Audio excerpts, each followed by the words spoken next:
မြတ်စွာဘုရားဟာထူးခြားတဲ့မျက်လုံးတွေရှိတယ်လို့ဒီလိုဆိုလို့ထူးခြားတဲ့မျက်လုံးဆိုတော့မြတ်စွာဘုရားကိုဒီစက္ခုမာဆိုတဲ့ခုံပုတ်နဲ့ပတ်သက်ပြီးတော့ဖွင့်ဆိုထားတဲ့ကျမ်းစာတွေထဲမှာမြတ်စွာဘုရားဟာမျက်စိ5မျိုးရှိတယ်။တာမန်လူတွေကတော့မွေးရပါမျက်စိနှလုံးမြတ်စွာဘုရားမှာမွေးရပါမျက်စိနှလုံးအပြင်အလုံးစုစုပေါင်းလိုက်ရင်မြတ်စွာဘုရားမှာမျက်လုံးတော်သို့မဟုတ်မျက်လုံး5မျိုးရှိတယ်လို့ဒီလိုဆိုတာ။ဒါကြောင့်မို့စက္ခုမာဆိုတဲ့ပုဂ္ဂိုလ်ဖွင့်တဲ့အခါကျတော့ပင်စဟိစက္ခုဟိစက္ခုမာတာမန်ပုဂ္ဂိုလ်တွေနဲ့မတူဘဲနဲ့ထူးခြားတဲ့မျက်လုံးတွေရှိတယ်5မျိုးရှိတယ်လို့ဆိုအဲ့တော့ဘုရားမှာရှိတဲ့မျက်လုံး5မျိုးကိုရှင်းဥစွာမှတ်ဖို့လိုတယ်ပေါ့ဘာလို့လဲဆိုတော့ဘုန်းကြီးတို့တွေမြတ်စွာဘုရားရဲ့ဂုဏ်ကျေးဇူးတွေကြောင့်အကောင်းနဲ့အဆိုးအကြောင်းနဲ့အကျိုးခွဲခြားသိခွင့်ရကြတယ်လုံးတင်တာနဲ့မလုံးတင်တာတွေခွဲခြားသိခွင့်ရကြတယ်ကုသိုလ်အကုသိုလ်ခွဲခြားသိခွင့်ရကြတယ်အပြစ်ရှိတဲ့အလုပ်အပြစ်မရှိတဲ့အလုပ်တွေခွဲခြားသိကြရတယ်အဲ့ဒီဂုဏ်ကျေးဇူးတွေကိုအာရုံပြုပြီးတော့မြတ်စွာဘုရားဟာဒုရတွေကိုလူခွဲခြားဟောကြားနိုင်တာဟာတာမန်ပုဂ္ဂိုလ်တွေနဲ့မတူတဲ့ထူးခြားတဲ့မျက်လုံးပိုင်ရှင်ဖြစ်လို့ပဲလို့အဲ့တော့မြန်မာစာပေတွေထဲမှာလည်းပါဠိနဲ့ဆက်သွယ်ပြီးတော့စက္ခုမာမျက်စိ5ပါးနဲ့ပြည့်စုံတော်မူသောမြတ်စွာဘုရားဆိုတာကြားဖို့ကြလိမ့်မယ်စာပေထဲမှာမြတ်စွာဘုရားကိုစက္ခုဘူတောညာနာဘူတောဆိုတဲ့စကားလုံးတွေနဲ့လည်းဂုဏ်ပြုတာရှိတယ်စက္ခုဘူတောလောကလူတွေရဲ့မျက်လုံးတစ်ဖွဲ့ဖြစ်တယ်ဆိုတဲ့အဓိပ္ပာယ်ညာနာဘူတောအသိဉာဏ်တစ်ဖွဲ့ဖြစ်တယ်မျက်စိဆိုတာမြင်စရာတွေကိုမြင်နိုင်တဲ့စွမ်းရည်တတ္တိရှိတယ်ပေါ့အဲ့တော့မြတ်စွာဘုရားမှာရှိတဲ့မျက်လုံး5မျိုးဆိုတာဘာလဲလို့နံပါတ်1ကမန္တစက္ခုတဲ့တာမန်လူတိုင်းရှိတဲ့မျက်လုံးမျိုးကိုမန္တစက္ခုမန္တဆိုတာအသားဆိုင်ပေါ့မွေးရပါအသားဆိုင်မျက်လုံးရှိတယ်မွေးရပါမျက်လုံးအဲ့ဒါကိုမန္တစက္ခုလို့ခေါ်တယ်ပဂတိမျက်လုံးပေါ့ပြောမယ်ဆိုရင်ပဂတိစက္ခုပေါ့သို့တော်စာပေကျမ်းကမှာမန္တစက္ခုလို့သုံးတယ်မန္တစက္ခုရိုးရပဂတိမျက်လုံးရှိတယ်နံပါတ်2ကပါတော့ဆိုဒိဗ္ဗစက္ခုဒိဗ္ဗစက္ခုဆိုတာ divine eye လို့ divine eye ဆိုပြီးတော့နတ်မျက်စိလို့ထူးခြားတဲ့အဘိညာဉ်ဉာဏ်မျက်စိတစ်မျိုးလည်းရှိတယ်ဘလောက်ဝေးတဲ့နေရာပဲဖြစ်ဖြစ်မြင်နိုင်စွမ်းရှိတယ်ကွဲနေတဲ့အရာတောင်ကြီးကွဲနေတဲ့အရာကိုလည်းထွန်းဖောက်ပြီးတော့မြင်နိုင်စွမ်းရှိတယ်အဲ့ဒါတော့တပ္ပထကျင့်စဉ်တစ်ခုကိုကျင့်ပြီးတော့သရုဒ္ဓဇံထိအောင်ဇံရပြီးတဲ့နောက်မှာအဘိညာဉ်စွမ်းအားရရှိထားတဲ့ပုဂ္ဂိုလ်တွေမြတ်စွာဘုရားသာရှိတာမဟုတ်ဘူးမြတ်စွာဘုရားရဲ့ဒီစနစ်ကိုမှတ်သားပြီးတော့အဘိညာဉ်ရတဲ့ပုဂ္ဂိုလ်တွေဟာလည်းပဲဒိဗ္ဗစက္ခုဆိုတာရှိတယ်ပေါ့မြတ်စွာဘုရားရဲ့ညီတော်တစ်ပါးဖြစ်တဲ့ရှင်အနုရုဒ္ဓမထေရဒိဗ္ဗစက္ခုအရာမှာဧတရေဝေရုနဲ့ချီးကျူးမြောက်စားခြင်းခံတပြိုင်နဲ့တထိုင်နဲ့စัจ java လာ1000ကိုဒိဗ္ဗစက္ခုနဲ့ကြည့်နိုင်စัจ java လာ1000ဆိုတာဟာစัจ java လာတစ်ခုမှာနော်မြေမုတ်တောင်တစ်ခုကိုခြံရမ်းနေတဲ့အခုခေတ်နဲ့အလွယ်တကူပြောမယ်ဆိုရင်ကဘာဂျိုကြီးတစ်ခုပေါ့အဲ့ဒါလိုကဘာဂျိုကြီးပေါင်း1000ကိုကြည့်နိုင်တယ်လို့ဆိုလို့မြေမုတ်တောင်ရဲ့နတ်ပြည်6ထပ်ရဲ့လူပြည်ရဲ့ဆိုတဲ့သမုဒ္ဒရာ4စင်းနဲ့ကျွန်းကြီး4ကျွန်းဆိုတာတွေအပါဝင်အဲ့ဒီလိုဟာကိုစัจ java လာတစ်ခုအနေနဲ့သတ်မှတ်ပြီးတော့ဖွဲ့ထားတယ်စัจ java လာပေါင်း1000ကိုတပြိုင်နဲ့ကြည့်နိုင်တဲ့မျက်စိအဲ့ဒါကိုဒိဗ္ဗစက္ခုလို့ခေါ်တယ်ပေါ့နောက်တစ်ခုကနံပါတ်3ကပညာစက္ခုမြတ်စွာဘုရားမှာထက်မြက်တဲ့ဆူးရှားတဲ့အသိဉာဏ်ပညာရှိတယ် အဲ့ဒီအသိဉာဏ်ပညာဟာလည်းပဲမျက်လုံးတစ်ဖွဲ့ဖြစ်သောကြောင့်ပညာစက္ခုလို့နံပါတ် 3 မျက်စိရတယ်ရှိနံပါတ် 4ကျတော့ဗုဒ္ဓစက္ခုဗုဒ္ဓစက္ခုဆိုတာမြတ်စွာဘုရားမှာသာရှိနိုင်တဲ့ဉာဏ်ကိုဗုဒ္ဓစက္ခုလို့ခေါ်တယ်အဲ့ဗုဒ္ဓစက္ခုဆိုတာတရားရည်ရဲ့အတွင်းစရိုက်တွေကိုနှိုက်နှိုက်ချွတ်ချွတ်သိနိုင်တဲ့အသိဉာဏ်ဆိုတော့လူတယောက်ဟာပေါ်ရန်ကြည့်လိုက်မယ်ဆိုရင်လူဆိုးလူကောင်းသိချင်မှသိမယ်သူ့စိတ်ထဲမှာဖြစ်ပေါ်နေတဲ့အခြေအနေတွေကိုမြတ်စွာဘုရားကလူကြည့်တာနဲ့ပဲစိတ်တွေကိုတပြိုင်နဲ့လူတယောက်ရဲ့စိတ်16မျိုးခွဲခြားပြီးတော့သိနိုင်တယ်လို့ဒီလိုဆိုလိုတာပေါ့အဲ့ဒီလူတွေရဲ့စိတ်ထဲမှာဖြစ်ပေါ်နေတဲ့အခြေအနေရရသူ့ရဲ့ဇယိုက်ဝါဒနာအလေးအလာတွေကိုအားလုံးလူတွေမမြင်နိုင်တဲ့အရာတခုကိုခွဲခြားသိမြင်နိုင်တဲ့စွမ်းရည်တတ္တိရှိတဲ့ဘုရားစက္ခုအာတယနုတ္တယဉာဏ်နဲ့ဣန္ဒြိယပရောပရိယတိဉာဏ်လို့ခေါ်တယ်အဲ့ဒီဘုရားစက္ခုနဲ့ကြည့်ပြီးတော့မှမြတ်စွာဘုရားတရားတွေကိုတရားဟောတာဒါကြောင့်မို့ဘုရားဟောသမျှတရားဟာလူတိုင်းရဲ့နှလုံးသားကိုထိလို့ဟတ်ထိတယ်လို့ပြောတာပေါ့နော်နှလုံးသားတွေကိုရောက်သွားမြတ်စွာဘုရားဟောလိုက်တဲ့တရားလူတိုင်းဟာသဘောပေါက်နားလဲတာဘုန်းကြီးတို့တွေဟောတာလူတိုင်းရောက်ဖို့ရမလွယ်ဘူးဘုရားဟောတဲ့တရားကိုဟောလို့သာဒီလောက်ဖြစ်တာကိုယ့်အကိုဆိုရင်ဘယ်ရမလဲဘာနဲ့ဥပမာတူတော့ဆိုရင်ခဲလုံးလေးတွေကောက်ပြီးလူကြီးတဲ့ကျဲလိုက်လို့ရှိရင်တော့အဲ့ဒါတယောက်တလေတော့မှန်မှာပေါ့အဲ့ဒါတော့ပဲရမှာနော်မြတ်စွာဘုရားကတော့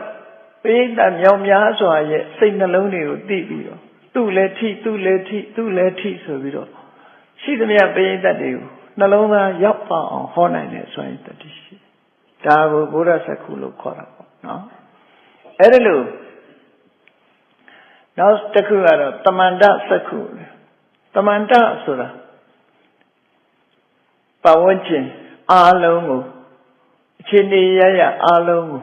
သိနိုင်မြင်နိုင်တယ်မမြင်နိုင်တဲ့အရာဆိုတခုမှမရှိဘူးတောရိတဉာဏ်တော်ကြီးကိုတမန္တစက္ခုလို့ခေါ်တယ်အဲ့တော့မြတ်စွာဘုရားမှာထူးခြားတဲ့မျက်လုံး5မျိုးရှိတယ်အဲ့ဒါကိုဒီကလေးမှာမန္တစက္ခုအကြောင်းလေးတစ်ခုပဲဟောပြီးတော့နောက်ရက်ကျမှကျန်တာတွေကိုဆက်ဟောမှာတရားတည်းနဲ့မပြီးဘူး9ရက်လောက်ဟောရင်မှပို့ပြီးတော့ပြည့်စုံမှာပေါ့နော်ခုဒီနေ့တော့မြတ်စွာဘုရားရဲ့မန္တစက္ခုအကြောင်းလေးကိုဟောပြောဒါ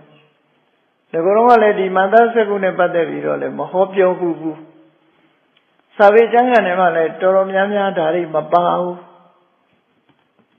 ဒီမန္တစက္ခုအကြောင်းကိုပြည့်ဝရေးထားတဲ့ကျမ်းကတော့သုလနေတိတာမဟာနေတိတာလို့ခေါ်တယ်တကယ်တိမ်မြုပ်နေတဲ့ကျမ်းစာတွေထဲမှာရှိတယ်နော်ခေါရကနိကေလို့ဆိုတဲ့နိကေထဲမှာပါဝင်သုလနေတိတာမဟာနေတိတာအဲ့ဒီကျမ်းထဲမှာထူးထူးခြားခြားတွေ့ရတယ်ပိဋကတ်တော်ပိဋကတ်သုံးပုံနဲ့ပဲဒီပြင်သုတ်တန်နေမှာတရားသိမ့်မပါအဲ့ဒီတနေရာမှာပါအဲ့ဒီကျမ်းစာနှစ်ဆောင်ကတော်တော်ထူးခြားတယ်သုတ်တန်နိဗ္ဗာန်ပါဠိတော်မှာလာတဲ့အထက်ကထာတွေကိုဖွင့်ဆိုတဲ့ကျမ်းတွေပဲသူကရှေးကြဆုံးအထက်ကထာလို့လည်းပြောလို့ရတယ်သို့တော့ပါဠိတော်စင်ထဲမှာရှိတယ်ပေါ့အဲ့ဒီထဲမှာစက္ခုမာဆိုတဲ့ပုဂ္ဂိုလ်ဖွင့်ပြီးတော့မန္တစက္ခုကနေစပြီးစက္ခုတွေရဲ့အကြောင်းမြတ်စွာဘုရားရဲ့စွမ်းအားကြီးမားမျက်လုံးများအကြောင်းကိုရှင်းရှင်းကြီးဖွင့်ဆိုထားတာတော်ထူးထူးခြားခြားဖွင့်ဆိုထားတာရှိတယ်ပေါ့အဲ့ဒီနှစ်ကျမ်းရဲ့အဆိုမိတ်တွေကတချို့နေရာမှာတော်တော်ကိုထူးခြားတာပါဥပမာတစ်ခုပြောရမယ်ဆိုလို့ရှိရင်ကုတ်ကုတ်ဆာဆိုတဲ့စေတသိက်တစ်ခုနဲ့အဘိဓမ္မာကျမ်းဂန်တွေမှာရေးလေးရေးထားရှိတဲ့ကုတ်ကုတ်ဆာဆိုတာနောင်တပူပန်တယ်ဆိုတဲ့သဘောနောင်တပူပန်တယ်ဆိုတဲ့ကုတ်ကုတ်ဆာနဲ့ပတ်သက်ပြီးတော့အဘိဓမ္မာထက္ကရာတွေမှာပါရေးတော့ဆိုကတာကတနုသောစနာတဲ့လုံမိတာအတွက်ပူလောင်ခြင်းနဲ့မလုံမိတာအတွက်ပူလောင်ခြင်းလို့နှစ်မျိုးပဲဖွင့်ဘယ်ကျမ်းပဲဖြစ်ဖြစ်နှစ်ခုတည်းပဲပြနော်လုံမိတာနဲ့မလုံမိတာလုံမိတာကဘာတော့ဆိုမကောင်းတဲ့ဒုစရိုက်တွေလုံမိတာ ကောင်းတာလုံးမိလို့ရှိရင်စိတ်ပူရမလုံးမိတာအတွက်ပူတယ်ဆိုပါတော့ကုသိုလ်ကောင်းမှုလုံးတဲ့တဲ့နဲ့မလုံးမိလို့ရှိရင်စိတ်ပူရလူတွေမှာနှစ်ခုစလုံးပူစေတတ်တာအရှိပဲနော်မလုံးတဲ့နာကိုလုံးမိရင်လည်းစိတ်ပူเสียကောင်းတယ်ဒုက္ခရောက်တယ်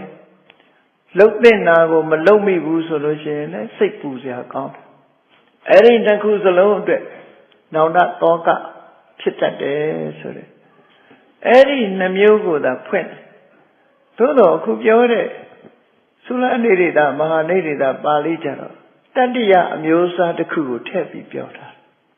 ဘယ်နေရာမှဒါသိမရှိဘူးနော်အလွန်ရှားပါလဲလို့ဆိုလုံးရတန်းနဲ့မဖြစ်ဘူးဆိုတဲ့ပုံမှာလဲစိတ်ပူတာဟောဒီတစ်ခုထည့်တယ်အဲ့ဒါဘာနဲ့သွားကြိုက်ကြည့်တော့လို့ဆိုရှင်အနုရုဒ္ဓတုတ်မှာအနုရုဒ္ဓတုတ်မှာရှင်အနုရုဒ္ဓကရှင်သာရိပုတ္တရာကိုလျှောက်တယ်ရှင်ဘုရားတဲ့တပည့်တော်ဟာစัจ java လာ1000ကိုဒိဗ္ဗစက္ခုနဲ့ကြည့်နိုင်တယ်တဲ့ကပ္ပဋ္ဌာန်းတရားလဲကြိုးစားအထုတ်လို့တတိတွေဝီရိယတွေဉာဏ်ပညာတွေလည်းအဆင်ပြေတယ်တဲ့ဒါပေမဲ့လို့တပည့်တော်ခဏအထိကိလေသာအာသွားကုန်တဲ့အဆင့်မရောက်သေးဘူးဒီစကားကိုရှောက်တော့ရှင်သာရိပုတ္တရာကဘာပြောတော့ဆိုငါရှင်နိရောဓတဲ့စัจ java လာ1000ကိုဒိဗ္ဗစက္ခုနဲ့ကြည်နိုင်တယ်လို့ဒီတွေးနေတာဟာတဲ့စိတ်ပြန့်လွင်နေခြင်းပဲဖြစ်တယ်ဥဒ္ဒစ္စလို့ခေါ်စိတ်ပြန့်နေတာတဲ့ကိုရောဓာတွေတွေးမနေနဲ့မတွေးနဲ့နော်ဟောကြည်နိုင်တယ်ဟောလေစัจ java လာ1000ကိုဒိဗ္ဗစက္ခုနဲ့ကြည်နိုင်တယ်လို့ကိုရောထင်နေတာဒါမာနလို့ခေါ်တယ်တဲ့ကိုရောကိုယ့်ကိုအထင်ကြီးနေတဲ့သဘောပဲတဲ့အဲ့ဒါကိုမတွေးပါနဲ့ငါမှာတတိတွေလည်းကောင်းတယ်ကြိုးစားလည်းအားထုတ်တယ်ဝီရိယတွေလည်းရှိတယ်ပညာတွေလည်းရှိတယ်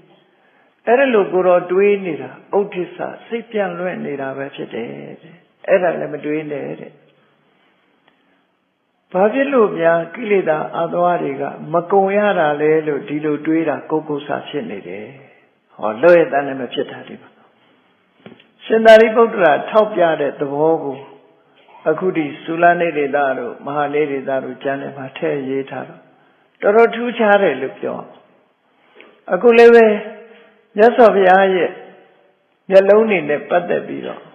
ဒီမဟာနေရိတာသုလနေရိတာကျမ်းမှာရေးထားတာမန္တစက္ခုဆိုတဲ့ဒီပဂရိလူသားတွေရရှိတဲ့မျက်လုံးနဲ့ပတ်သက်ပြီးတော့ရေးသားထားချက်ကိုမှတ်သားနိုင်ယူကြည့်အောင်တခြားမှာဒါနဲ့ပတ်သက်ပြီးရေးထားတာမရှိသလောက်ပဲနော်ရှားမတွေ့ဘူးအဲ့တော့ကောင်းပြီမြတ်စွာဘုရားရဲ့စွမ်းအားကြီးမှမြတ်စွာဘုရားရဲ့မျက်လုံးများဆိုတဲ့အထင်ပဲဒီ5မျိုးရှိတဲ့အထင်ပဲအဲ့ဒီ5မျိုးတည်းကပဂတိလူသားတွေရနိုင်တယ်မန္တစက္ခုလို့ဆိုရယ်ပဂတိမျက်လုံးပေါ့နော်အမေမွေးတုန်းကလေးကပါလာတဲ့မျက်လုံးအဲ့ဒီမြတ်စွာဘုရားလူတွေရရှိတဲ့ပဂတိမျက်လုံးရဲ့စွမ်းအားတတ္တိကဘယ်လောက်ကြီးမားလဲဟောတမားကြီးကြည့်မယ်ဆိုရင်လည်းဘုရားလည်းဒီမျက်လုံးပဲရှိမှလို့ထင်တာပဲနော်ထင်ကြမှာရွှေတော်မြို့လားမြတ်စွာဘုရားတောင်မျက်မှန်တက်လှူထားတာရှိသေးတယ်ဘုရားမျက်စိမှုံနေတယ်လို့ဖြစ်နော်အဲ့တော့ရွှေမျက်မှန်ဘုရားဆိုပြီးတော့ရှိတယ်လေဘုရားကိုမျက်မှန်လှူထားတာရှိတယ်ကုသိုလ်ရခြင်းလို့လှူတာလည်းဖြစ်မှာပေါ့နော်တိုးတော့လူငယ်လူရွယ်တွေကထင်ကောင်းထင်လိမ့်မယ်မြတ်စွာဘုရားလည်းမျက်စိမှုံနေပြီနဲ့တူတယ်လို့အဲ့တော့မြတ်စွာဘုရားရဲ့ပဂတိမန္တစက္ခုဆိုတာဘယ်လိုအခြေအနေရှိသလဲဆိုတာဒီစာပေမှာရေးထားတာမြတ်စွာဘုရားရဲ့မန္တစက္ခုမှာတဲ့သေချာလေ့လာစစ်ဆေးပြီးကြည့်လို့ရှိရင်အယောင်5မျိုးတွေ့နိုင်တယ်အဆင်းအယောင်5မျိုးရှိတယ်နော်အဆင်းအယောင်5မျိုးရှိတယ်5မျိုးကဘာလို့ဆိုရင်အညိုရောင်လည်းတွေ့မယ်တဲ့နော် အဝါရောင်လည်းတွေ့နိုင်တယ်အနီရောင်လည်းတွေ့နိုင်တယ်အနဲ့ရောင်လည်းတွေ့မယ်အဖြူရောင်လည်းတွေ့မယ်ဒါတမန်မျက်လုံးတွေကြည့်လိုက်ပေါ့ဘုန်းကြီးတို့အာရှနိုင်ငံသားတွေရဲ့မျက်လုံးကမျက်နဲ့ဝန်းဆိုပြီးတော့အနဲ့ရောင်ရှိတယ်လေလူတွေကလည်းအနဲ့ရှိတာဥရောပမျက်လုံးတွေကတော့အပြာကြီးတွေတချို့ကနီးကြောင်ကြောင်ရှိသေးတာအဲ့တော့မြတ်စွာဘုရားမျက်လုံးကတော့အဲ့လိုနီးကြောင်ကြောင်နဲ့လည်းမပါဘူးဟောနီးကြောင်ကြောင်လည်းမဟုတ်ဘူးအပြာရောင်လည်းမဟုတ် blue eye မဟုတ်ဘူးပေါ့မြတ်စွာဘုရားရဲ့မျက်နဲ့ဝန်းကနဲ့ရောင်အနဲ့ရောင်အဲ့ဒီမျက်နဲ့ဝန်းရဲ့ပတ်ဝန်းကျင်ကိုကြည့်လိုက်လို့ရှိရင်လူတွေမှာလည်းပဲဖွေးစွတ်နေတဲ့မျက်သားမျက်လုံးရှိတယ်နော်အဲ့တော့အဖြူရောင်ရှိတယ်အနဲ့ရောင်အနဲ့ပြီးတော့အဖြူပြီးတော့မျက်ခမ်းလေးတွေမျက်သားလေးတွေလူတွေမှာမျက်ခွန်လေးတွေအတွင်းထဲကကြည့်လိုက်မယ်ဆိုရဲအနီရောင်နော်အနီရောင်အဲ့ဒီထဲမှာမျက်လွှာကိုအုပ်ထားတဲ့အပေါ်ကမျက်နှာခမ်းသားလေးတွေကြတော့အဝါရောင်နောက်ပြီးတော့ဒီမျက်တောင်မွေးလေးတွေဟာအညိုရောင်တို့ဒီလိုလာသေးတာပေါ့နော်အဲ့ဒါလို့မြတ်စွာဘုရားရဲ့မျက်နှာတော်ဟာမျက်လုံးတော်ဟာခုခေတ်လူတွေကတော့အတုခိုးကြသလားမသိဘူးမျက်လုံးကိုဆေးချယ်ကြတယ်လေအပေါ်ကနေပြီးတော့အညိုကွင်းလေးဖြစ်အောင်လည်းချယ်တယ်အမျိုးကိုစုံတယ်မျက်လုံးတောင်ဆေးထည့်တယ်ဒီမှာဟဲ့ကြည့်ဒါကတော့မြတ်စွာဘုရားဆေးထည့်ထားတာမဟုတ်ဘူးသူတဘာဝကအဲ့ဒီလိုလှလှပပတဘာဝကဖန်တီးပေးထားတာနော်အယောင်၅မျိုးရှိတယ်တဲ့မြတ်စွာဘုရားရဲ့မျက်လုံးမှာအဲ့ဒီမှာအယောင်၅မျိုးကိုတစ်ခုစီရှင်းပြီးတော့ပြတဲ့အခါဟောရှင်းပြီးတော့ပြတဲ့အခါမျက်တောင်မွှေးလေးတွေကိုကြည့်လိုက်တယ်မြတ်စွာဘုရားမျက်တောင်မွှေးလေးတွေဟာတဲ့မဲမောင်နေတဲ့အနက်မဟုတ်ဘူးတဲ့အညိုရောင်မှတော်တော်ကိုညိုတာညိုတယ်ဆိုတာကိုအင်္ဂလိပ်လိုကြတော့နီလကိုအမြဲတမ်းသူက blue လို့ပဲပြန် blue ဆိုတာအပြားရောင်ပဲနော်အပြားရောင်ဆိုတော့မှောင်နေတဲ့အနက်မျိုးမဟုတ်ဘူးပြာနှမ်းနှမ်းအနက်မျိုးဒီလိုဆိုလို့တယ်ပေါ့နော်အခုခေတ်လူတွေကသပင်ဆိုးထားတဲ့အခါမှောင်နေတာပဲနဲ့နေအောင်ဆိုးတာမိသွေးကဲရောင်ဖြစ်အခုခေတ်တော့မပြောနဲ့တော့သပင်တောင်အမျိုးမျိုးပြောင်းလို့ရတယ်ဆေးဆိုးလို့တော့ဟုတ်ပြီကြအဖြူကသာတဘာဝပဲအဲ့ဒါမဆိုးဘဲနဲ့ရောက်လာတာအဖြူပဲရှိတယ်ကျန်တာတွေကတော့ဆိုးကြအဲ့တော့မျက်တောင်မွေးလေးတွေကိုကြည့်လိုက်မယ်ဆိုလို့ရှိရင်မျက်တောင်မွေးလေးတွေဟာနည်းနည်းအပြာရောင်တန်းနေတဲ့အညိုရောင်လေးတွေရှိတယ်တဲ့အလွန်လှပတယ်ကြီးညိုဝယ်ရှိရဲ့တေးသေးချာချာကြည့်လို့ကောင်းလေဓာတ်တနေယဥမာပုပ္ဖသမဏံအောင်မဲညိုဖွင့်တယ်အလားသလား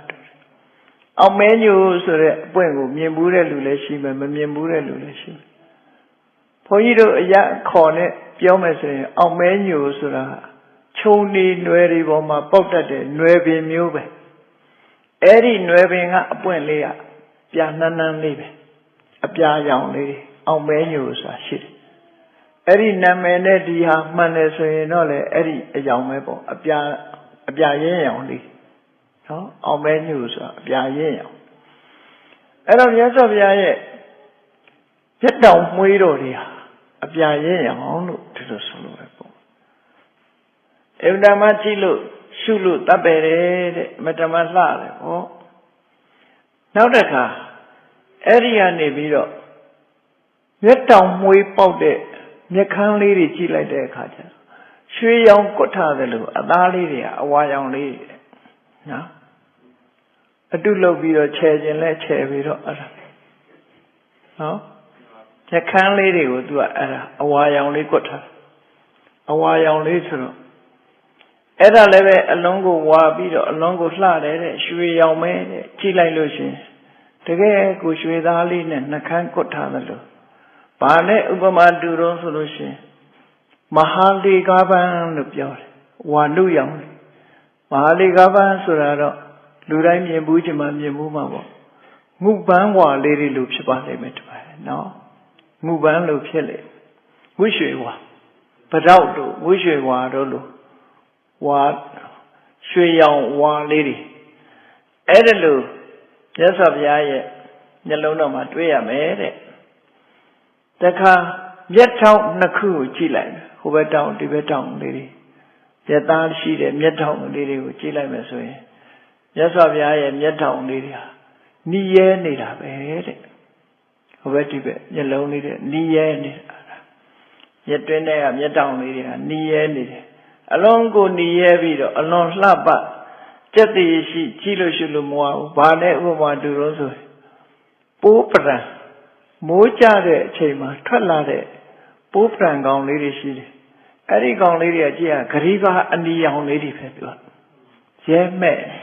တချို့ရက်တွေတော့မိုးဦးကြဆိုထွက်လာတတ်တယ်ပေါ့နေရာတိုင်းဒေသတိုင်းတော့ရှိပြီးရှိချင်မှရှိမြတာ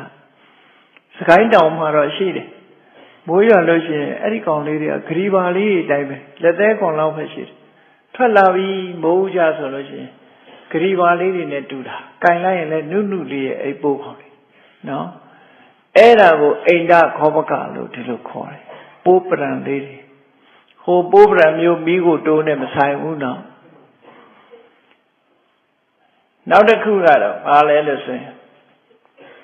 မြတ်စွာဘုရားရဲ့မျက်လုံးအလဲကောင်း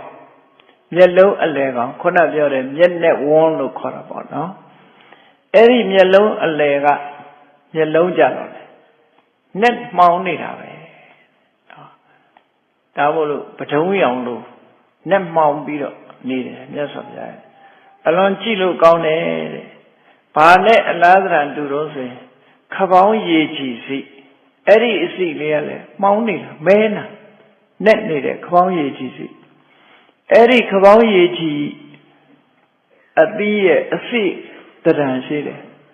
ဩဇာသီးတို့ကတော့လည်းနဲ့ပါတယ်နော်ဩဇာသီးရဲ့အစိတ်လေးကလည်းအနက်ကလေးပဲအဲ့တော့ခပေါင်းရည်ကြီးကလည်းပဲနဲ့တယ်အဲ့ဒီအစိမျိုးလေးတို့ဒီလိုတင်စားပြီးတော့သုံးတာပေါ့နော်တခါအဲ့ဒီမျက်နှာဝန်းရဲ့ဘေးပတ်ဝန်းကျင်ကိုကြည့်လိုက်လို့ရှိရင်မျက်သားတွေကရဲ့အဖြူကြီးဖွေးဆွတ်နေတာအလုံးကိုဖွေးဆွတ်နေတယ်စကြင်ကြောက်လို့ဖွေးဆွတ်နေတာပေါ့နော်အဲ့ဒါလို့ဖွေးဆွတ်နေတာဟာအတော်ကိုကြည့်လို့ကောင်းတယ်စာထဲမှာဘယ်လိုရေးထားတော့ဆိုတတ္တပရတောဩထာတံဟောတိအဲ့ဒီမျက်နှာဝန်းရဲ့ဘေးကိုကြည့်လိုက်မယ်ဆိုရင်ဖွေးဆွနေတယ်တဲ့သူဩထာတံအလုံးကိုဖွေးတယ်တဲ့သေတံဖြူဆွနေတယ်ပန္တရံဆွတ်ဆွတ်ဖြူနေတယ်ပါတာရိကံအလုံးကိုကြည့်လို့မဝအောင်ကြီးညိုပွဲရာကြီးနူးပွဲရာကောင်းတယ်ဓာတ်တနေရလူတိုင်းကကြည့်ခြင်းနဲ့ပေါ့အလုံးကိုကြည့်လို့မဝနိုင်တဲ့အရာတစ်ခုဖြစ်တယ်။ဘာနဲ့တူတော့ဆိုဩဒရိတာရကသမဏံဩဒရိတာရကဆိုတာတောင်ရှူးကျဲလို့မြန်မာတွေမှာဘာသာပြန်လေးရှိတယ်။တောက်ကြကျဲလို့ကောင်းငင်ကကျဲကြီးဟာဝင့်လက်ဖြူဆွတ်နေတဲ့ကျဲမျိုးလို့ဒီလိုဆိုလို့ရပေါ့နော်။ဖွေးဆွတ်နေတဲ့တောင်ရှူးကျဲလို့ပဲမြတ်စွာဘုရားရဲ့မျက်နှာဝန်းပြင်ကမျက်သားဟာအလုံးကိုလှပတယ်လို့ဒီလိုစာပေထဲမှာအဲ့လိုဆိုထားတယ်နော်အဲ့တော့မြတ်စွာဘုရားရဲ့ဒီမျက်လုံးနဲ့ပတ်သက်ပြီးတော့အခုလို့အစင်းရောင်၅မျိုးရှိတာကိုတစ်ခုစီရှင်းပြသွားတာအစင်းရောင်တစ်ခုစီရှင်းပြသွားတာမျက်တောင်မွေးကနေစပြောသွားတာနော်မျက်တောင်မွေးက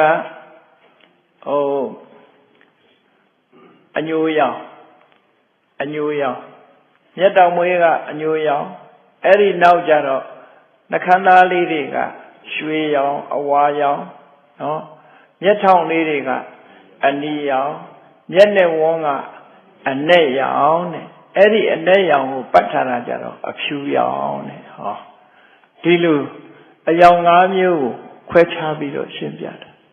တော့မြတ်စွာဘုရားရဲ့မျက်လုံးအလှပဒီစာမှာဖော်ကျူးပြီးတော့ဖော်ပြထားတာပေါ့အဲ့ဒါလို့လှလှပပရှိတယ်လို့ကြနနရေးထားတာဒီကျမ်းမရှိပိဋကတ်ထဲကကျမ်းပဲဒီကျမ်းအဲ့ဒီနောက်မှာတခါစွမ်းအားကြီးမားပုံတွေကိုပတ်သက်ပြီးတော့မြတ်စွာဘုရားရဲ့ဒါပဂရိမျက်လုံး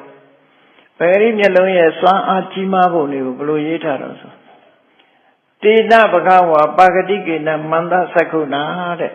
အတ္တဘာဝပရိယပဏ္ဏိနာမြတ်စွာဘုရားရဲ့ခန္ဓာကိုယ်မှာပါရှိတဲ့ပဂတိမျက်လုံးတော်ပဂတိမျက်စိတော်ဟာတဲ့ပုရိမသုစရိတကမ္မဘိနိဗ္ဗာန်တေနာမြတ်စွာဘုရားကိုယ်တိုင်ကျင့်သုံးလိုက်နာခဲ့တဲ့မျက်စိနဲ့ပတ်သက်ပြီးတော့ကျင့်သုံးခဲ့တဲ့သုစရိုက်တရားတွေရဲ့အစွမ်းကြောင့်ဖြစ်ပေါ်လာတာအဲ့တော့မျက်လုံးဆိုတာကမ္မစရုပ်ပဲလေမျက်စိအကြည့်ဟာကမ္မစရုပ်ပဲအဲ့တော့မြတ်စွာဘုရားရဲ့အလောင်းတော်ဘဝတုန်းကပါရမီတွေဖြည့်နေတုန်းကကျင့်ကြံကြိုးကိုအားထုတ်ခဲ့တဲ့ကံစွမ်းတွေကြောင့်ဖြစ်ပေါ်လာတဲ့မြတ်စွာဘုရားရဲ့ဒီပဂတိမျက်လုံးတော်ဟာတဲ့မြင်စွမ်းအားဘလောက်ရှိတုံးဆိုလို့ရှိရင်သူ့ရဲ့ပပတ်လေတယုဇနာမြင်နိုင်တယ်တဲ့တယုဇနာမြင်တာနေလားလို့ဆိုမဟုတ်ဘူးတဲ့ဒီဝါစာရတ္တိစနေရောကြရောမြင်နေရတယ်ဟောအမောင်ကိုတောင်ဖောက်မြင်နေဆိုအဓိပ္ပာယ်ကိုပြောတာဒါတော်တော်ထူးခြားတယ်ရေးထားခုနအယောင်ရေးတာတော့မဆန်းဘူးနော်မြတ်စွာဘုရားမျက်လုံးရဲ့မြင်အားဟာပတ်ဝန်းကျင်တယုဇနာဆိုတာရှင်းတော့ကအတိုင်းအတာတစ်ခုကိုဖော်ပြတာဒါဖြင့်တယုဇနာကိုဘယ်လောက်ရှိတာတုံးလို့ခေအတိုင်းအတာနဲ့တွက်ကြည့်မယ်ဆိုလို့ရှိရင်ခေကလည်းခဏခဏပြောင်းနေတာနော်ခေကခဏခဏပြောင်းနေတော့ယူဇနာကိုခုခေတ်နဲ့မိုင်ဖွဲ့မယ်ဆိုလို့ရှိရင်10မိုင်သို့မဟုတ်12မိုင်ဒီလိုပြောကြတယ်ပေါ့ဒါပဲ10မိုင်နဲ့ပဲထားပါအောင်နော်မြတ်စွာဘုရားကသူ့ရဲ့ပတ်ဝန်းကျင်10မိုင်အကွာရှိတဲ့စီထီအောင်ကိုမြင်နေရတယ်လို့ဆိုတာအဲ့တော့နေတာမြင်တာမဟုတ်ဘူးရပါမြင်ရတယ်တချို့လူတွေကတော့ယုံကြည်မှယုံမယ်တာနော်ယုံကြည်မှယုံမယ်သို့တော့ကုသကံရဲ့စွမ်းအားကြောင့်ဖြစ်လာတာလို့ဆိုတာကိုထင်ရှားတယ်နော်ထူးခြားထင်ရှားတာအဲ့ဒီမှာတမန္တာယောဇနံပတ္တတိဒီဝါစရတ္တိစာပတ်ဝန်းကျင်တယုဇနာနေရောညပါမြင်နိုင်စွမ်းအားရှိတယ်ဟောပဂတိမျက်စိနဲ့မြင်တာနော်အဲ့တော့ဓမ္မီတို့ကတော့လည်းဆောင်းစရာမလိုဘူးပေါ့ဟောညသွားပဲသွားတော့မြင်နေရမှာပဲဘုရားကြည့်ကြလို့လှမ်းကြည့်လိုက်ကိုမြင်မျက်လုံးတော်ရဲ့စွမ်းအားဆူရှားမှုကဒီလောက်ထူးခြားဒါအစမ်းမဟုတ်ပါဘူးစဉ်းစားကြည့်မယ်ဆိုရင်မြတ်စွာဘုရားမြင်တာဒါလူသားတွေတာမန်လူသားတွေကမမြင်လို့သာဒီညမြင်တယ်ဆိုတာအံ့ဩနေကြတာတချို့တရားတွေတိရစ္ဆာန်တွေညမြင်တာတွေရှိတယ်မဟုတ်လားရှိတယ်လေဈေးကွက်တွေပါလို့ဆိုညမှာထွက်တာပဲညမြင်ရတာပဲလေအဲ့တော့မြတ်စွာဘုရားမှာအဲ့ဒီလိုစွမ်းအားတွေရှိနေလို့ညမြင်တယ်ဆိုတာမဆန်းဘူးလေဟုတ်မယုံကြည်စရာလည်းဘာတစ်ခုမှမရှိထူးခြားမှုဆိုတာလောဆန်းပြတယ်ပေါ့အဲ့ဒီမှာပတ်ဝန်းကျင်တယုဇနာ10မိုင်လောက်အကွာဝေးကိုနေရောညပါမြတ်စွာဘုရားရဲ့မျက်လုံးကမြင်နေရတယ်တဲ့နောက်တစ်ခါဒါကပဂရိရိုးရအခါဒါဖြင့်မှောင်ကြီးကြနေရောမြင်ရလားလို့မေးတာရှိတာဗျမှောင်ကြီးကြနေတယ်ဆိုယထာပိစတုရင်္ဂသမန္နာကတောအန္တာကာရောဟောတိအင်္ဂါ၄ပါးရှိတဲ့အမိုက်မှောင်ဆိုတာကဘာမှာအမှောင်ဆုံးလို့ပြောတယ်နော်အမှောင်ဆုံးအချိန်အမှောင်ဆုံးနေရာဆိုတာဘာလဲလို့မေးမယ်ဆိုလို့ရှိရင်အင်္ဂါ၄ချက်ရှိတယ်တဲ့နေဝင်သွားပြီနေအောင်မရှိတော့နေဝင်သွားတဲ့ညသကောင်ချိန်ဆိုပါစို့နော်ညသကောင်ချိန်လည်းဖြစ်ရမယ်လကွယ်နေလည်းဖြစ်ရမယ်လလည်းမထွက်ဘူးလကွယ်နေလည်းဖြစ်ရမယ်နော်နေလည်းဝင်တယ်လကွယ်နေလည်းဖြစ်တယ်နောက်ပြီးတော့မိုးတွေကလည်းပဲတမိုးလုံးမိုးသားတွေတက်ပြီးတော့အုပ်နေတာလည်းဖြစ်ရမိုးအုပ်နေတာလည်းဖြစ်ရနောက်တစ်ခါတောအုပ်ကြီးရဲ့အလဲကောင်လည်းဖြစ်ရမယ်ကဲစဉ်းစားတာကြည့်တော့နော်လကွယ်တန်းကောင်မိုးမောင်တောလဲဆိုအင်္ဂါ၄တွေကိုပြောတယ်လကွယ်တန်းကောင်မိုးမောင်တောလဲလကွယ်နေလည်းဖြစ်တယ်နော်တန်းကောင်ညသကောင်လည်းဖြစ်ရမယ်နော်မိုးမောင်ဆို မိုးသားတွေတက်ပြီးတော့မှောင်ကြီးကျနေတာလည်းဖြစ်ရမယ်တောအုပ်ကြီးရဲ့အလေတောအုပ်ဆိုတာနေပြောင်မထိုးတဲ့တောအုပ်ကြီးကိုပြောတယ်နေ့လည်တင်ပဲနေပြောင်မထိုးနိုင်တဲ့တောအုပ်ကြီးရဲ့အလေလည်းဖြစ်ရမယ်မှောင်ရောပေါ့အဲ့ကြနော်ကဘာမှာအမှောင်ဆုံးနေရာလို့ပြောလို့ရတဲ့အချိန်အမှောင်ဆုံးအချိန်မှောင်ဆုံးနေရာအဲ့ဒီအမှောင်ဆုံးအချိန်ဒါအင်္ဂါ၄ပါးရှိတော့အမိုက်တိုက်လို့ဒီလိုဆိုလို့ရတယ်ပေါ့အမိုက်လို့ရှင်းတော့ခေါ်တာခုခေတ်လူတွေကတော့အဲ့အမိုက်ကတပြည့်နေရာလဲသွားတောင်းသုံးသေးတယ်အင်ကြီးကောင်းကောင်းလေးဝတ်လာလို့ရှိရင်လည်းမိုက်လာကြည့်လားပြောတယ်ဟုတ်လားခုခေတ်ကတော့ကောင်းတာလုပ်လဲမိုက်တယ်လို့ပဲပြောတယ်အဲ့တော့အဲ့ဒီအမိုက်ပြောတာမဟုတ်နော်အဲ့တော့အမှောင်ကြီးမားတဲ့အမှောင်တူကြီးလွှမ်းခြုံနေတာအင်္ဂါ၄ပါးနဲ့ရှိတဲ့နေရာကြီးမားတဲ့အမှောင်တူကြီးလွှမ်းခြုံနေတယ်အဲ့ဒီကြီးမားတဲ့အမှောင်တူကြီးလွှမ်းခြုံနေတဲ့နေရာမျိုးတောင်မှပဲတဲ့တယုဇနာပတ်ချမြင်ရတယ်ဟော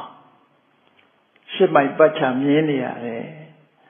အဲ့တော့မြတ်စွာဘုရားရဲ့မျက်လုံးတော်ကိုအမှောင်ကအကာအကွယ်မလုံးနိုင်ဘူးဆိုတဲ့အဓိပ္ပာယ်ရတာပေါ့မောင်ကအကာအကွယ်လုံးလို့မရဘူးမြင်ရတယ်ကဲဒါရင်လားဆိုမကဘူးစွမ်းအားကြီးမားတဲ့မြတ်ဗုဒ္ဓရဲ့မျက်လုံးကဘာတွေရှိတော့ဆိုနတ္ထိသောကုတောဝါကဝတံဝါပါကာရောဝါပပ္ပတောဝါခိသောဝါလတ္တဝါအာဝရဏံရူပနံထတနာယအေးမြတ်စွာဘုရားရှိကမမြင်ရအောင်နာယံကြီးပိတ်နေမယ်တကားရွက်ကြီးကကွာနေတယ်တတိုင်းကြီးကကွယ်နေတယ်တောင်ကြီးကခြားစီးနေတယ်နော်ခြုံကြီးတွေကပိတ်နေတယ်နွယ်တွေဖုံးနေတယ်နော်အဲ့ဒီလိုဟာမျိုးလဲတခုမှမရှိဘူးတဲ့မြတ်စွာဘုရားမှာဘာကြီးပိတ်နေနေအကုန်လုံးမြင်ရတယ်လို့ဆိုလို့တယ်ဒါပဂတိမျက်လုံးရဲ့မြင်စွမ်းအားကိုပြောတာနော်အဲ့ဒီလောက်ထိအောင်တောင်ကြီးတွေကွယ်ထားလဲမြင်လို့ရတယ်နော်တတိုင်းကြီးတွေခြားထားလဲပဲဟိုဘက်ကိုလှမ်းပြီးတော့မြင်လို့ရတယ်ဆိုဒီလိုဆိုတာအဲ့တော့မြတ်စွာဘုရားရဲ့ပဂတိမျက်လုံးရဲ့အစွမ်းအသာအလွန်ကြီးမားတယ်လို့အဲ့တော့တာမန်လူတွေဘယ်လိုလုပ်ပြီးတော့ဒီလိုမျက်လုံးမျိုးရှိနိုင်ဒါအဘိညာဉ်မျက်လုံးလည်းမဟုတ်ဘူးဉာဏ်မျက်လုံးလည်းမဟုတ်ဘူးပဂတိမွေးရပါမျက်လုံးရဲ့အစွမ်းရည်တတ်တယ်အဲ့တော့ဘုန်းကြီးတို့ကကုသကံတော်တော်နည်းတယ်လို့ပြောရမှာပဲဒီထဲမှာဟိုဟာဖြစ်ဒါဖြစ်မွဲလိုက်ရတာမျက်လုံးကမျက်မှန်တက်လို့ကိုမဆုံးနိုင်ဘူးဒီဂရီတွေပဲတိုးနေတယ်နော်ဒီဂရီပဲတိုးတယ်အဲ့တော့မြတ်စွာဘုရားကဒီစွမ်းစားရရတာဘာကြောင့်လို့ဆိုခုနပြောထားတယ်လေမြတ်စွာဘုရားတဲ့ဒီပုရိမကမ္မသုစရိတာဘိနိဗ္ဗတေနာပုရိမသုစရိတာကမ္မဘိနိဗ္ဗတေနာရှင်းဘဝတော့ကသူကောင်းတဲ့ကုသိုလ်တွေကိုအများကြီးလုပ်ခဲ့အဲ့ဒီကုသိုလ်စွမ်းအားတွေကြောင့်ရတာတဲ့ဩအချောင်ရတာမဟုတ်ဘူးနတ်ကဖန်ဆင်းပေးတာလည်းမဟုတ်ဘူးတကုရှင်တယောက်ကပေးတာလည်းမဟုတ်ဘူးအလကားသားရတာလည်းမဟုတ်ဘူးသူလုပ်ခဲ့တဲ့ကုသိုလ်ကံဆိုမတမသိချာလူတွေမှာရနိုင်တဲ့စွမ်းရည်တတ္တိတွေဆိုတာကိုလုပ်ခဲ့တဲ့အပေါ်မှာမူတည်တာလေဘယ်လိုပဲဖြစ်ဖြစ်ကိုလုပ်ခဲ့တဲ့စွမ်းရည်တတ္တိတွေကဘလောက်ကြီးမားတယ်မျက်စိစွမ်းအားကိုဒီလောက်ပေးနိုင်တာဆိုတာနဲတာမှမဟုတ်ဘူးနော်ရသော်ဘုရားလုပ်ခဲ့တဲ့ကုသိုလ်ကံတွေကအလွန်ကြီးမားတယ်အဲ့ဒီလွန်ကြီးမားတဲ့ကုသိုလ်ကံနဲ့လှုပ်ထားလို့တဲ့ဒါတွေမကဘူးအလွန်အားစရာကောင်းတဲ့မြတ်စွာဘုရားရဲ့မျက်လုံးတော်ရဲ့ဆူရှားမှုဟာလူတွေကပြောကြတယ်မဟုတ်လားရှားလို့မတွေးနိုင်တဲ့အရာဆိုရင်ဘာလို့ကောင်းရုပ်ပုံနဲ့အကြသလိုဟုတ်လားကောင်းရုပ်ပုံနဲ့မှအကြသွားရင်ရှားပြီးတော့မရနိုင်တော့ရှုပ်ပွေးနေတဲ့ထဲမှာအပြောက်သွားရင်ဘယ်လိုလုပ်ရှားဖို့မလို့ကာယဝတ်နဲ့အကြသလိုအရှုပ်ထဲမှာအခလေးကြသွားရင်မမြင်နိုင်ဘူးလို့ဒီလိုဆိုကြတယ်ပေါ့ရှားတွေးဖို့ခက်တယ်ဟောမြတ်စွာဘုရားကြတော့ကြည့်သူ့ရဲ့မျက်လုံးတော်ရဲ့ဒီစွမ်းအားဟာဘလောက်ကြီးတုံးဆိုအဲ့ဒီမှာရေးထားတာဧကံစေတိလဖလံနိမိတံကတ္တဝါတိလဝါဟိပက္ခိပေယနှမ်းစိလေးတစ်စီကိုတဲ့အမှတ်သားလေးလုပ်ပြီးတော့နှမ်းပုံထဲမှာရောထည့်လိုက်တယ် တလဲစာလောက်လှဲတဲ့စာလောက်နှမ်းပုံတွေကိုရောထက်မှုပလိုက်နော်မှုပြလိုက်ပြီးတော့မြတ်စွာဘုရားကအဲ့ဒီနှမ်းစီလေးဘယ်နှရောက်နေတယ်ဆိုတော့ရှာပေးနိုင်တယ်ဒီလိုဆိုတာနော်ဘလောက်မျက်လုံးရဲ့ဆူရှာမှုကောင်းတယ်ဆိုတာစဉ်းစားကြည့်ပါလေအဲ့ဒါကိုစာပေမှာဘယ်လိုရေးထားလို့ဆိုဧကံစီတိလဖလံနိမိတ်တံကတ္တဝါတဲ့နန်းစီလေးတစ်စီကိုတဲ့အမှတ်သားလုပ်ပြီးတော့တဲ့တိလဝါဟိပက္ခိပေးရတယ်ဒီနှမ်းတလဲလောက်ရှိတဲ့နှမ်းပုံကြီးတွေထည့်လိုက်ပါတဲ့တင်ញေဝတိလံတိလဖလံဥဒ္ဒရေရတယ်မြတ်စွာဘုရားအဲ့ဒီရှာဟာကိုရှာပြနိုင်တယ်လို့ဒီလိုဆိုတယ်နော်နှမ်းလေးတောင်ရှာပြနိုင်တယ်တဲ့ဧဝံပရိသုဒ္ဓံဘဂဝတောပါဂတိကံမန္တစကုတဲ့မြတ်စွာဘုရားရဲ့မျက်လုံးရဲ့စွမ်းအားဟာဒီလောက်ကြီးမားတယ်ဟောဒါကအဲ့ဒါမဟာနေရိတပါဠိတော်မှာရေးထားတဲ့စကားလုံးပဲတခါမှဒါမတွေ့ဘူးနော်တခါမှမတွေ့ဘူးဒီပြင်စာပေမှာပြောတာ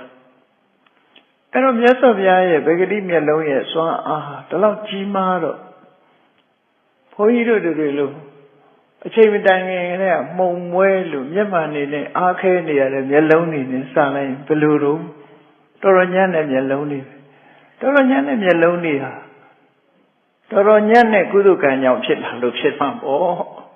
တော်တော်ညံ့တဲ့ကုသကံ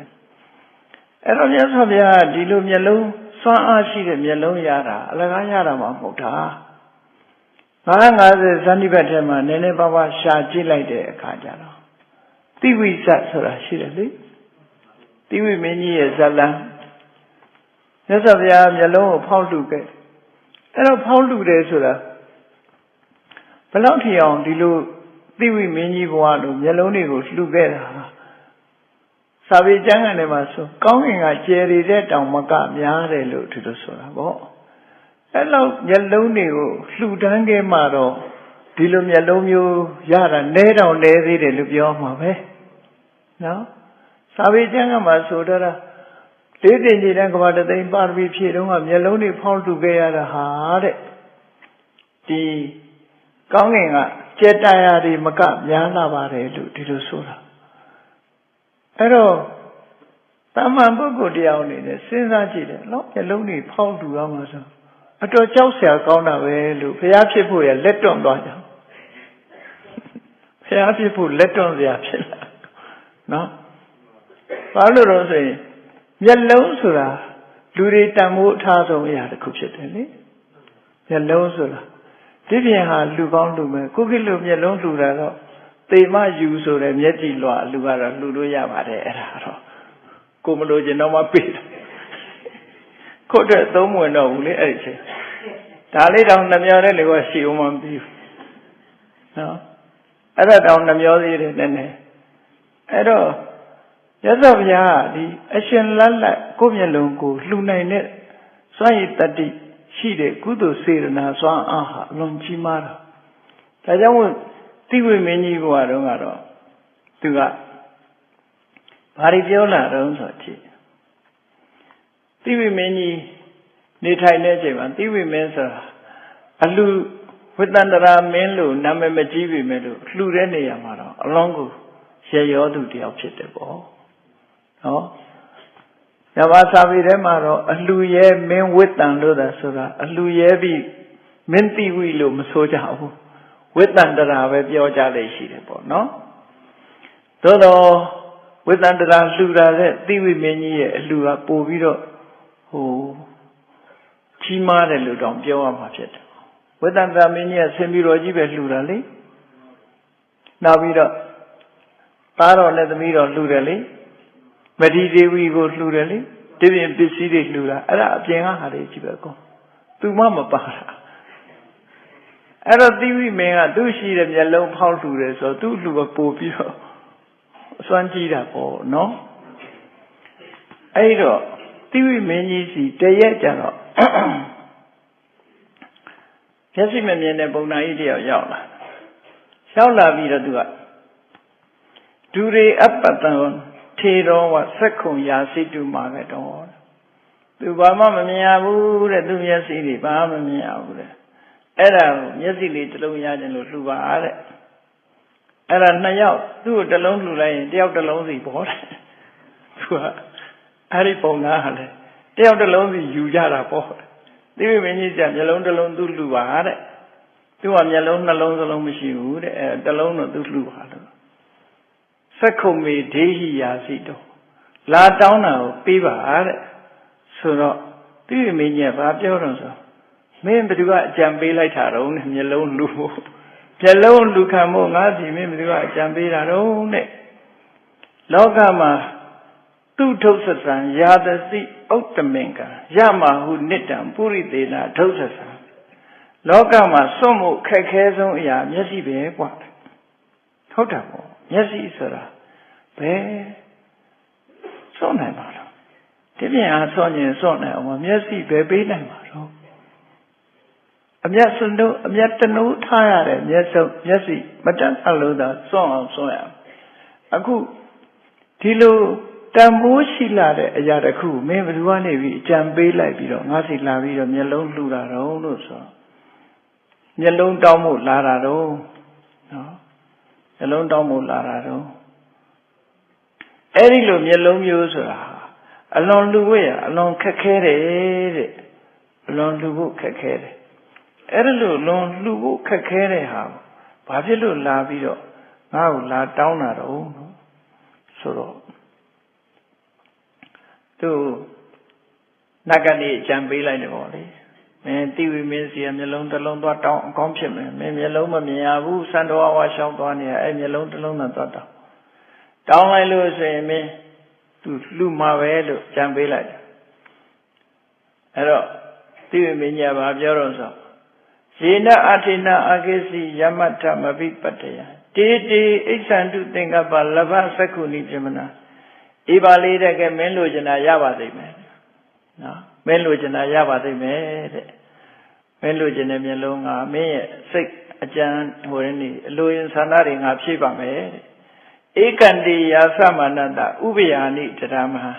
မင်းကငါတစ်လုံးပဲတောင်းတာငါမင်းကိုနှလုံးစလုံးပေးလိုက်မှာကွာနော်မျက်လုံးနှလုံးစလုံးကိုလှူလိုက်မယ်ငါအတွက်မချန်တော့ဘူးကုန်လှူမယ်ရှိတဲ့မျက်လုံးနှလုံးစလုံးလှူမယ်သသက္ခုမကိစ္စသနတပိက္ခတော်ယဒိစတိတွန်းတတိစတိသမိစတုတဲ့မြင်မျက်လုံးကလေးကောင်းပြီးတော့မင်းပြောရှင်ရှင်သွားတော့ငါနှလုံးစလုံးလှူပါမယ်မင်းရဲ့ဆန္ဒတွေပြည့်ပါစေဒီလိုပြောလိုက်တာပြောပြီးတော့တမားတော်ကိုခေါ်ပြီးတော့မျက်လုံးကိုထုတ်ခိုင်းတာထုတ်ခိုင်းတော့တိုင်းပြည်မှာရှိတဲ့အမတ်ကြီးတွေတို့မင်းအကြံပေးတွေတို့မိသားစုတွေဝိုင်းကန့်ဝတ်တာပေါ့မလုပ်ပါနဲ့မလုပ်ပါနဲ့တင်းကပ်ွက်ကြတယ်နော်ဒါတွေမလုပ်ပါနဲ့ဆိုပြီးတော့အတင်းကန့်ွက်ကြပြီပဲမရဘူးနော်အဲ့တော့ဘယ်လိုပဲဖြောင်းမြသိဝိမင်းကြီးကနားမထောင်ဘူးဘယ်သူမှသူ့လူမှာပြီးတော့ပြောကြတယ်သိဝိမင်းကြီးကိုဒါတွေမလှူပါနဲ့တဲ့ဒီပြာတွေလှူစမ်းပါရှိတဲ့ငွေတွေရွှေတွေဘယင်းစီးစိမ်ဥစ္စာတွေလှူစမ်းပါမျက်လုံးတော့မလှုပ်လိုက်ပါနဲ့ဟောမျက်စိမမြင်တဲ့ဘဝရောက်မျက်လုံးတော့မလှုပ်လိုက်ပါနဲ့လို့ဆိုတော့ဗာပြောတော့ရှင်ကြီးရာစီတင်ကြီးတည်းတောင်းတာကိုသာပေးရမှာကွာတဲ့မတောင်းတာငါမပေးဘူးတဲ့သူကရွှေတောင်းတာမှမဟုတ်တာတဲ့သူကမျက်လုံးတောင်းတာအဲ့တော့တောင်းတာကိုသာငါလှူမယ်ယန္နစိရာစီနတ္တံတည်းမတောင်းတာကိုငါမလှူဘူးတဲ့သွားဟံတမေဝတတ္တမိယမံယာစတိပြေမနောပုံသားကြီးတောင်းတာငါ့ကိုမျက်လုံးတောင်းတာဒါကြောင့်မို့ငါမျက်လုံးမဲ့လှူပဲ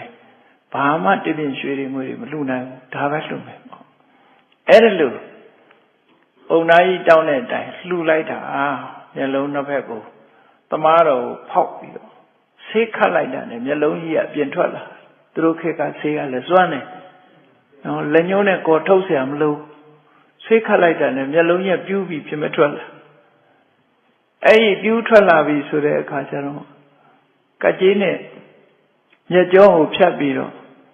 ပုံသားရဲ့လက်ထဲမှာမျက်လုံးအလုံးလိုက်ထည့်လိုက်တာနော်ဘယ်လိုများပြန်ပြီးတော့တောက်မသိဘူးအဲ့ဒါသူ့မျက်လုံးကိုအဲ့ဒါဖြတ်ပြီးတော့လှူလိုက်တာအဲ့ဒီမှာ လှူလိုက်တဲ့အခါမှာတိဝိမင်းကြီးကမျက်လုံးတကယ်ကိုဝမ်းမြောက်ဝမ်းသာလှူလိုက်တယ်အဲ့ဒါလို့လှူပြီးလိုက်တဲ့အခါကျတော့မှတရားမင်းကြီးကသူ့ကိုကြံပေးတယ်ပေါ့သူ့ရဲ့စွန့်ရည်တတ္တိတွေကိုသိရပြီဒီလောက်ထိအောင်ရရောတယ်တိဝိမင်းကြီးဟာတန်ဖိုးရှိဆုံးမျက်လုံးတော်မှာပဲဒီလိုလှူနိုင်တာတဲ့အဲ့ဒီလှူလိုက်တဲ့မျက်လုံးအစားသစ္စာဆိုလိုက်ပါတဲ့သစ္စာဆိုရင်ပြန်ရပါလိမ့်မယ်လို့တရားမင်းကြီးအကြံပေးတယ်အကြံပေးတော့အဲ့ဒီမှာသစ္ဆန္တိဗနမာနတပုဏ္ဏသက္ခုဘောဟိတတိသစ္စာဆိုလိုက်ရင်မျက်လုံးပြန်ပြီးတော့မျက်လုံးကတော့ခုခေတ်တော့အသေးကိုတချမ်းချမ်းလိုက်ရင်အသေးကပြန်ပြီးတော့ပွားလာတယ်လို့ကြားလာမျက်လုံးကတော့အဲ့လိုပွားမလို့ထင်ဘူးနော်မျက်လုံးကအပင်ပေါက်လာမှာတော့မဟုတ်ဘူးနဲ့တူတယ်ကြတစ်ပင်တော့ခုတ်လိုက်လို့ရှိရင်အတက်ထွက်လာအဲ့ဒါလို့မဟုတ်ဘူးသူကအဲ့ဒီကြတော့သစ္စာဆိုပါဆိုသူသစ္စာဆိုတယ်ယေမံယာစိတုမာယန္တိနာနာဂုတ္တဝနိဗ္ဗကာသူစီမှာလူအမျိုးမျိုးနော်တိုင်းပြည်မျိုးမျိုးဒေသမျိုးမျိုးကလူတွေသူစီမှာလာကြတယ်တဲ့လာပြီးတော့တောင်းကြတယ်ယောပိမံယာစတိတ္ထသောပိမေမနသောပိယောအဲ့လိုလာတောင်းခံတာတွေမှန်သမျှဟာသူဟာကျင့်တတ်လောက်အောင်လှူလိုက်ပါတယ်သောပိမံယာစတိတ္ထသောပိမေမနသောပိယောလာတောင်းတာကြောင့်သူစိတ်ညစ်တာတခုမှမရှိဘူးဘာတောင်းရမလားတောင်းရများလို့ခုခေတ်ဆိုရင်မောင်းထုတ်လိုက်တယ်လေတချို့များဆိုအလူကံမလာရဆိုပြီးအိမ်အောင်စာရေးထားတယ်အလူကံသိခံမှလို့လည်းရေးတယ်နော်အလူကံလာလို့ရှိရင်မောင်းထုတ်လိုက်တယ်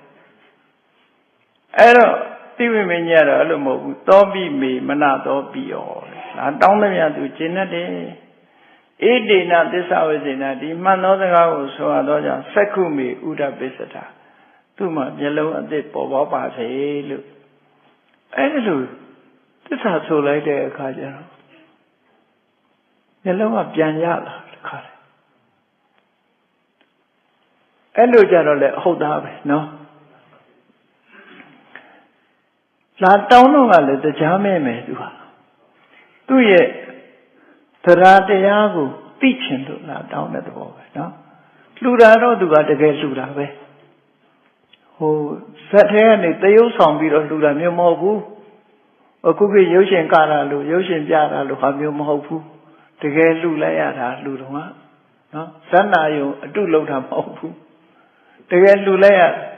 တကယ်လှူပြီးတကယ်သစ္စာဆိုလိုက်တဲ့အခါကျတော့သစ္စာရဲ့စွမ်းအားနဲ့ကုသိုလ်စွမ်းအားတွေဟာအမှန်တမ်းအမခံမဲ့ရှိတယ်ပေါ့